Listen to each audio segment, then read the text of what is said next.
గారు మరియు మరొక నాయకుడు రాజీనామా చేసినటువంటి బీజేపీ శాసనసభ్యులు వెల్ల లక్ష్మణ గారు మరియు గౌరవనీయులు నాయన నరసింహరెడ్డి గారు, ఉద్యోగ సంఘాల joint action committee co chairman Devaprasad అన్న గారు, గౌరవనీయులు పెద్దలు మాజీ ఎమ్మెల్సీ సుధాకర్ రెడ్డి గారు, పెద్దలు శ్రీధర్ గారు, ఇంకా చాలా మంది పెద్దలకు, ఉపాధ్యాయ సోదరులకు, తెలంగాణ గురించే కట్టుబడి మా సంఘం తెలంగాణ, మా ఆశయం తెలంగాణ అని చెప్పి ఈ రోజు వచ్చేటువంటి ప్రతి ఒక్క ఉపాధ్యాయ సోదరులందరూ కూడా పేరు పేరున ఉద్యమాన్ని తెలియజేస్తూ,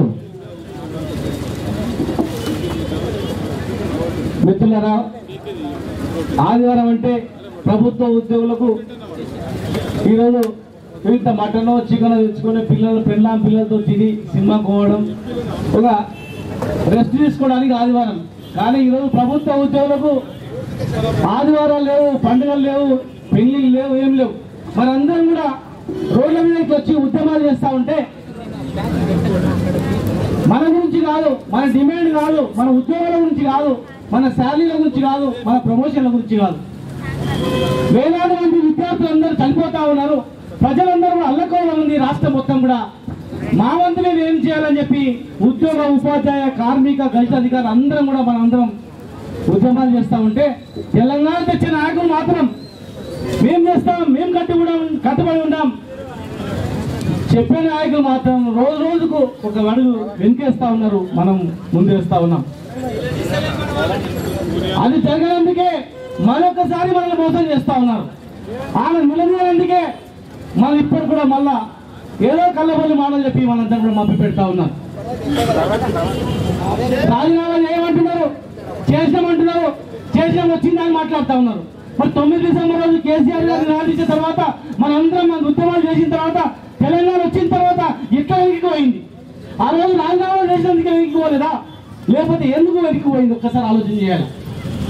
మరొకసారి రాజీనామా చేయడం ఒత్తిడి చేస్తే రాజీనామాలు పడేసింది, కానీ లోపల ఒప్పందం కుదుర్చుకొని మీరు ఆమోదింపజేయకండి, ప్రజల ఒత్తిడి ఉంది, మేము ఉట్టే రాజీనామా చేస్తాం, ప్రజలకు వెళ్ళే పరిస్థితి లేదు, గ్రామాల్లోకి వెళ్ళే పరిస్థితి లేదు మాకని మేనేజ్ చేసుకొని ఉట్టి రాజీనామా చేసింది. కానీ నిజమైన రాజీనామాలు ఎవరు కూడా చేయలేదు. నిజంగా రాజీనామా చేసినట్టుంటే రెండోసారి కూడా మీరు రాజీనామా చేసేవాళ్ళే. రెండోసారి మీరు ఎందుకు రాజీనామా చేయలేదు? పదవి మీకు అవసరం లేదనుకోవడానికి ఒకసారి కాదు, 2 సార్లు కాదు, తెలంగాణ చేంతలో కూడా అవసరం లేదని చెప్పి మాట్లాడాల్సిన అవసరం ఉంది. ఎవరిని నమ్మించాలి, ఇంకెంతమంది ప్రాణాలు పోగొట్టాలని మీరు ఆలోచన చేస్తా ఉన్నారు. కనీసం ప్రభుత్వంలో చేరి ఏం చేస్తున్నారు మీరు? సీమాంధ్ర క్యాబినెట్ సమావేశం వాళ్ళదే. తెలంగాణలో రాజీనామా చేసినప్పుడు కేవలం సీమాంధ్రలో ఉండే మంత్రులు వాళ్ళు ఏ నిర్ణయాలు తీసుకున్నారు? మన డిపార్ట్మెంట్లు అన్ని కూడా ఎస్పాకి తీసుకొచ్చినప్పుడు మరి మీరు మాట్లాడిర్రా, ప్రశ్నించిర్రా, దాన్ని విత్డ్రా చేయించిర్రా? 177 జీవో తీసుకొచ్చి గవర్నమెంట్ కొంతమంది రిపోర్ట్ ద్వారా ఫిల్ చేయించి హైకోర్టు నుంచి లైవ్లో ఉండే విధంగా ఏర్పాటు చేసినప్పుడు మీరందరూ కూడా అదే రోజు సమావేశంలో ఎందుకు రద్దు చేయాలని నిలదీయలేదు? ప్రజలకు ఎందుకు మాట్లాడలేదు? పార్లమెంట్ లో మన తమ్ముడు యాదిరెడ్డి ఢిల్లీకి వెళ్ళి చనిపోతే అదే పార్లమెంట్ లో అవమానకంగా మాట్లాడినటువంటి ఎంపీని ఎందుకు నిలదీయలేదు? అదే ఎంపీని ఈ గడ్డ మీద ఎందుకు నిలుస్తా ఉన్నారు? ఎందుకు మాట్లాడిస్తా ఉన్నారు? ఒకవైపు మనం ఉద్యమాలు చేస్తా ఉంటే కొంతమంది నాయకులు ఉద్యోగాలు చేసుకోండి, మేము తెలంగాణ చేస్తామంటున్నారు. మరి ఏ విధంగా చేస్తారు? ఎప్పటి లోపల చేస్తారు? స్పష్టంగా మీరు చెప్పకుండా తెలంగాణ ఉద్యమాన్ని అంచువేలా ఒకవైపు ప్రభుత్వం చేస్తా ఉంటే మీరు ఆత్మవిశ్వాసం కలిగించకుండా, ఏ ఒక్క ప్రయత్నం చేయకుండా మీ పదవులని కాపాడుకోవడానికి మోసం చేసే విధంగా మాట్లాడితే ఈరోజు తెలంగాణ ప్రజలు, తెలంగాణ ఉద్యోగులు చూస్తూ ఊరుకునే పరిస్థితి లేరు. ఇప్పుడే ఒక విషయం తెలిసింది. నిన్న మొన్న ఉన్నటువంటి ఒక పార్టీ, ఆ పార్టీ నాయకుల మీద నిన్న మొన్న కేసులు అవుతా ఉన్నాయని చూస్తా ఉన్నాం.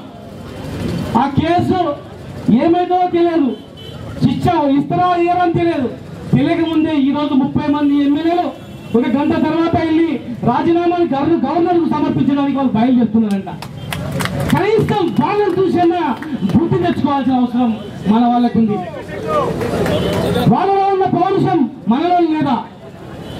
చిన్న కేసులకే వాళ్ళు రాజీనామా చేయడానికి ముందుంటే 100 మంది ప్రాణాలను పట్టుకున్నటువంటి ఈ ప్రభుత్వంలో ఇంకా ఉండి ఇంకా ప్రజలను మోసం చేస్తాం, ఇంకా చనిపోయింది మాకేం పట్టినట్లు ఉంటే ఒక్కసారి వాళ్ళని చూసుకుని మనం ఆత్మ పరిశీలన తీసుకొని వారి బాటలోనే నడవాల్సిన అవసరం నేను కూడా తెలియజేస్తా ఉన్నా. ఎవరు వచ్చినా ఎవరు రాకపోయినా మిత్రులారా, మన ఉద్యోగ ఉపాధ్యాయ కార్మిక గల్పాధికార సంఘం జాయింట్ యాక్షన్ కమిటీ ఏదైతుందో ఇక్కడ ఉన్నటువంటి పెద్దలందరూ కూడా మన జేఎస్ లో వాళ్ళందరూ కూడా మెంబర్లే. చాలా మంది మీరు అన్నదానికి మేము ఏకీభవిస్తున్నారు. కొంతమంది వాళ్ళ పదం గడుపుకోవడానికి అటు ఇటు ఉన్నటువంటి వాళ్ళు ఉంటారు. వాళ్ళు కూడా చాలా సందర్భంలో గడువిచ్చాం, అయినా కూడా మా వైఖరి మారలేదు. ఈ ప్రస్తుత తరుణంలో కొద్దిగా వేచి చూడాలని చెప్పని మేమందరం కూడా చెప్పడం జరిగింది. ఏపీ జేఏసీలో నుంచి కూడా మేము బయటకు వచ్చి ఇక ముందు పిఆర్సీలో కానీ ఏదైనా కానీ మీరు ఎవరైనా పోమని చెప్పి మా జేఏసీ ద్వారా జయప్రసాద్ గారు ప్రకటన చేసి ఇక ముందు ఏ సమస్య వచ్చినా కూడా మా ఉద్యోగుల జేఏసీ నుంచి ప్రభుత్వంతో చర్చిస్తాం కానీ తెలంగాణ వచ్చేంత వరకు వస్తారు కొలవని చెప్పాం. మేము చెప్పిన తర్వాత కూడా ఇంకా చాలా మంది ఉన్నారు, వాళ్ళు కూడా మనం రప్పించాల్సిన అవసరం ఉంది. మన సంఘ నాయకులు ఎవరు వచ్చినా రాకపోయినా, మన నాయకులు ఇంకెవరు వచ్చినా రాకపోయినా తెలంగాణ కట్టుబడినటువంటి నాయకులు ఎవరో మనకు తెలుసు. ఆ నాయకులను ముందెట్టుకొని మనందరం కూడా ఉద్యమించాల్సిన అవసరం ఉంది.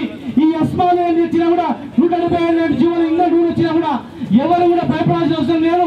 ఏ ఒక్క ఉపాధ్యాయునికి ఏ ఒక్క అధికారికి చిన్న ఇబ్బంది వచ్చినా కూడా ఈగల వాళ్ళట్ల వాలి అదే రోజు నుంచి మనం ఈ ప్రభుత్వాన్ని దిగి వచ్చే విధంగా, ప్రభుత్వం దిగిపోయే విధంగా మనం అందరం కూడా మెరుపు సమ్మె చేయడానికి కూడా సిద్ధంగా ఉన్నామని చెప్పి స్వామి గౌడ్ గారు ఉపాధ్యాయ సంఘాలు అందరూ కూడా నిర్ణయించుకున్నాం కనుక ఎవరు వచ్చినా రాకపోయినా మనం మాత్రం తెలంగాణ రాష్ట్రం వచ్చేంత వరకు కూడా అగ్రభాగంలో ఉండి తెలంగాణ రాష్ట్రం వచ్చేంత కూడా మనం అన్ని రకాలుగా సిద్ధమై ఉద్యమాలు చేయాల్సిన తెలియజేస్తూ రాజీనామా చేయని నాయకులని, మోసం చేసిన నాయకులని, ఉపాధ్యాయులుగా మీరందరూ కూడా ఒక బలమైన శక్తి కనుక మీరున్నటువంటి గ్రామాల్లో మొత్తం క్లియర్ గా పిల్లలకు పాఠాలు చెప్పేది పక్కన పెట్టి పిల్లలతో పాటుగా ఉద్యమ పాఠాలు చెప్పి గ్రామాల్లో ప్రజలకు కూడా మీరందరూ కూడా చైతన్యవంతం చేసి ద్రోహులను కూడా ఊళ్ళో రానియకుండా మీరందరూ కూడా చైతన్యవంతంగా చేయాలని చెప్పి మరొకసారి తెలియజేస్తూ ఈ కార్యక్రమం నిర్వహించే నిర్వాహకులకు, ఉపాధ్యాయ సంఘ నాయకులకు, రాహుల్ గారికి అందరూ కూడా పేరు పేరున ఉద్యమాలను తెలియజేస్తూ ఇస్తున్నాను.